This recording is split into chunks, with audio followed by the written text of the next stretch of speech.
जय भीम जय शिवराय मित्रांनो, स्वागत तुमचं आजच्या नवीन व्हिडिओमध्ये। मी शेफ प्रवीण, काम करतो तनारखेड रिसॉर्ट भुसावळ येथे।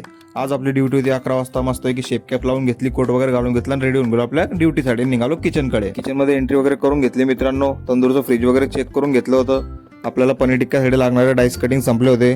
त्यामध्ये आपण कांदा, टोमॅटो, शिमला कट वगैरे करून घेतलं मित्रांनो। नंतर आपलं कचुंबर सलाद पण संपलेलं होतं। त्यामध्ये पण कांदा, शिमला, टोमॅटो आणि काकडी जुली कटिंग कट करून घेतली मित्रांनो। मार्केट पण येऊन गेलो होतं आपलं मस्तपैकी। आज ग्रीन चटणी पण बनवायची होती। त्यानंतर घेतला आपण धनिया कट करायला, मस्तपैकी धनिया वगैरे कट करून घेतला मित्रांनो। संध्याकाळी आपल्याला लिंबू लागतं, लिंबू पण कट करून घेतले मित्रांनो। आणि तुम्ही पाहू शकता की छान प्रकारे आपण ग्रीन चटणीचा सेटअप लावला आहे मित्रांनो। आपला मोठा व्हिडिओ येणार आहे ग्रीन चटणीवर की हॉटेलमध्ये ग्रीन चटणी कशी बनते मित्रांनो। त्यानंतर घेतला आपण एक 5 मिनिटाचा ब्रेकमध्ये घेतला एक कडक चहा वगैरे पिऊन घेतला मित्रांनो। सकाळी आलेले आपण तंदूर मॅरिनेशनसाठी टाकले होते। मस्तपैकी तंदूर सल्यात लावून घेतले मित्रांनो। आपल्याकडे तंदूर रात्री संपलेले होते। त्यानंतर आपण तंदूर वगैरे सीटीआर वगैरे मस्त तंदूरमध्ये टाकून दिले। आपली ग्रीन चटणी पण होत होती मशीनमध्ये। स्टाफच्या जेवणाचा टाइम झाला होता मित्रांनो। स्टाफचे पेढे वगैरे लावून घेतले। नंतर घेतल्या पण स्टाफची रोटी लावायला।